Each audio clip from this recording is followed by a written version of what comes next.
Баршаңызға сәлем достар. Бүгінгі видеода мен сіздерге лайфхакпен бөлісетін боламын. Және де бұл қатқан нандарға керемет үйлеседі.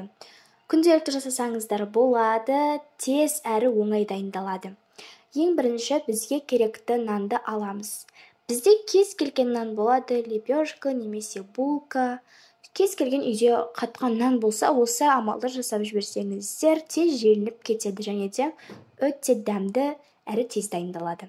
Неке нанды видеода көрсетілгендей етіп кесіп аласыздар. Ол әрине өз қалаларыңызша, қаласаңыздар басқа да пішінде етіп турасаңыздар болады. Мінеки осылайынан турап алғаннан кейін енді біз сыртын тәтті қылу үшін әрі жұмсақ қылу үшін жұмыртқаны қолданамыз. Мен бұл жерде 2 дана жұмыртқаны қолдандым. Біз жұмыртқамызды ыдысымызға салып аламыз. Одан соң шанышқының көмегімен жақсылап араластырамыз. Міндетті түрде жақсылап араластырылуы керек. Сонда ғана біздің неміз күшті болып шығады және де жұмыртқамыз да бір үйлесімді болып тұрады. Сол үшін де жақсылап араластырылғандарыңыз міндетті.